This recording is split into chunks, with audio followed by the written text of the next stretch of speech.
በፒያሳ የ2 ግራም የወርቅ ጣት ቀለበት። የዛሬ መረጃችን ለዚህ የወርቅ ጣት ቀለበት መገበያየት ወይም ደግሞ መረጃን ለምትፈልጉ እጅግ በጣም ወሳኝ የሆነን መረጃን ይዘንላችሁ መተናል።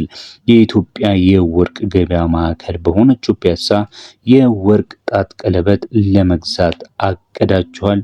ጌጥ ብቻ ሳይሆን እንደ ቁጠባም የሚቆጠረውን ወርቅ ስትገዙ ጥንቃቄና መረጃ መያዝ ግድ ይላል። ዛሬ ስለ 2 ግራም የወርቅ ቀለበት ዋጋና ተያያዥ ጉዳዮችን የምንመለከት ይሆናል። እስከ መጨረሻው ድረስ አብራችሁን ቆዩ። ቪዲዮውን ስትጀምሩ ላይክ ማድረግ እንደተለመደው እንዳትረሱ። ለቻናሉም አዲስ ከሆናችሁ ዘውትር እንደምንላችሁ ቪዲዮውን ላይክ ቻናሉንም ሰብስክራይብ በማድረግ ጀምሩልን። ወደ መረጃችን ነው የምንሄደው። የ2 ግራም ቀለበት ዋጋ ስንት ነው የሚለውን እንመልሳለን። በአሁኑ ሰዓት በፒያሳ ገበያ የወርቅ ዋጋ እንደየጥራቱ ካራት እንዲሁም ደግሞ እንደ ዲዛይኑ እንደሚለያይ መቼም ታውቃላችሁ።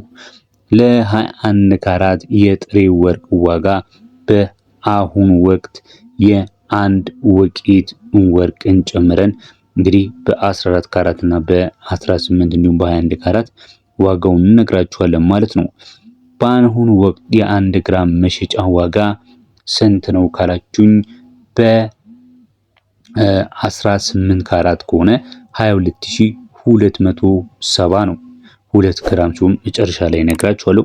የ21 ካራትንም እነግራችኋለሁ። የ18 ካራቱ ግን 22270 በግራም ማለት ነው። ይህ የ1 ግራም የ18 ካራት የወርቅ ዋጋ ነው ታዲያ የተሰራው ማለት ነው። እንግዲህ የሌበር ኮስቱን ጨምሮ እንዲሁም ደግሞ ቫትን ጨምሮ ማለት ነው። ማሳሰቢያ ያለኝ ግን የወርቅ ዋጋ በየቀኑ አልፎ ተርፎም በየሰዓቱ ሊለዋወጥ ስለሚችል ገበያው ላይ መገኘት ወሳኝ ነው። እጅግ በጣም ወሳኙ ላይቭ የሆነው ገበያው ላይ ተገኝቶ ውሳኔን መወሰን ነው ማለት ነው። ምን አይነት ነገሮች ናቸው ዋጋው ላይ ተጽዕኖ የሚያሳድሩ ነገሮች ካላችሁኝ፣ የመጀመሪያው የካራቱ መጠን ነው። እንደምታውቁት ከሆነ የ18 እና የ21 ካራት የወርቅ ዋጋ ተመሳሳይ አይደለም። 21 ካራት ወርቅ ከ18 ካራቱ የላቀ ዋጋ አለው። አብዛኛው የፒያሳ ጌጣጌጥ በ21 ካራት ነው የሚሰራው ማለት ነው።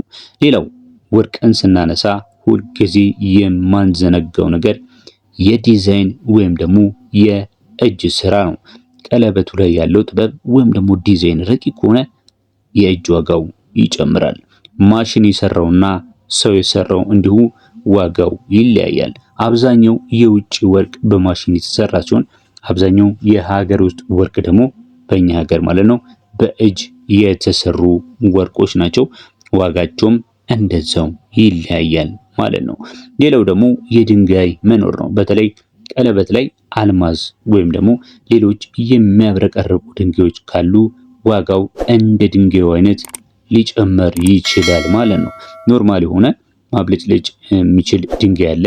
ሌላው ደግሞ እንደ ከበረ ማዕድን እንደ አይነቶቹ ማለት ነው ዳይመንድ ሊሆኑ ይችላሉ። ሌሎችንም ማዕድናቶችን ሊያደርጉበት ይችላሉ ማለት ነው። እንደ ድንጋዩ ደግሞ ዋጋው ከፍና ዝቅ ሊል ይችላል ማለት ነው። መርሳት የሌለባችሁ ነጥቦችን ላንሳላችሁ።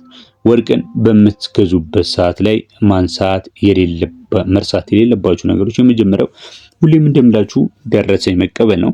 ይህ በጣም ወሳኙ ነጥብ ነው። በደረሰኝ ላይ የወርቅ ካራት ግራም እና የገዛችሁበት ዋጋ በትክክል መጻፉን አረጋግጡ። ይህንን ሁሌም ነው የምላችሁ። ሌላው ደግሞ ለወደፊት መልሳችሁ ለመሸጥ ደረሰኝ የግድ ስለሚያስፈልግ ነው፣ ለሌላ አይደለም። ሌላው ደግሞ ሚዛን ማረጋገጥ። ሱቅ ውስጥ የሚጠቀሙበት ሚዛን ትክክለኛ መሆኑን ዜሮ ላይ መሆኑን መመልከት እጅግ በጣም ወሳኝ ነው። ሌላው ደግሞ የመመለሻ መመሪያ ካላቸው በደንብ ይህንን መደራደር ያስፈልጋል። በመልሰው ስንት ትቀንሱልኛላችሁ ብሎ አስቀድሞ መጠየቅ ብልህነት ነው።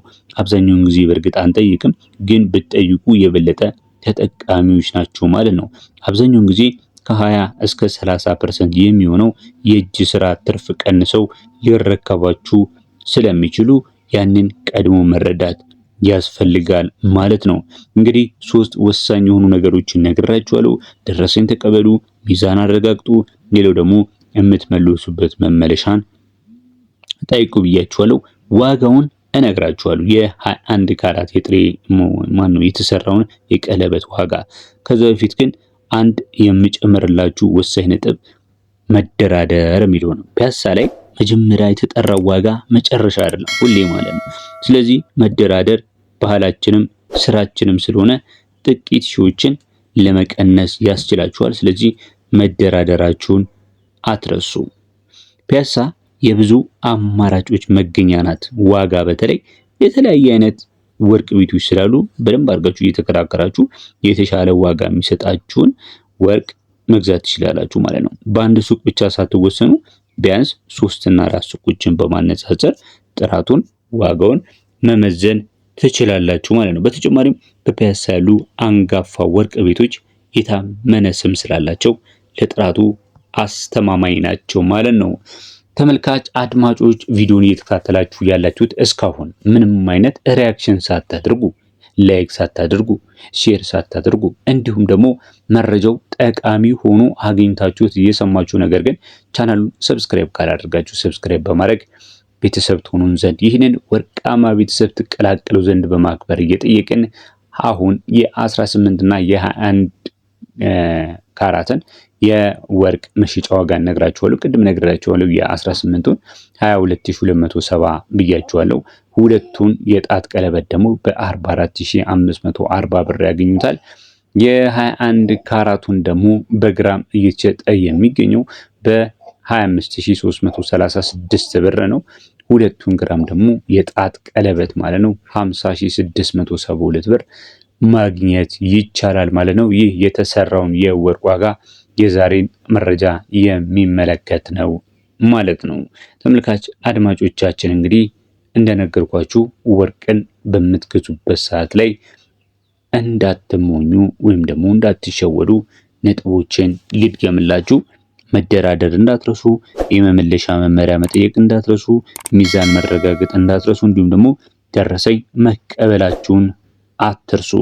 በመጨረሻም የምንላችሁ ነገር 2 ግራም የወርቅ ቀለበት ለስጦታም ሆነ ለራስ ውበት እንዲሁም ደግሞ መጪው ጊዜ የሰርግ ጊዜ ስለሆነ በጣም ተመራጭ ነው።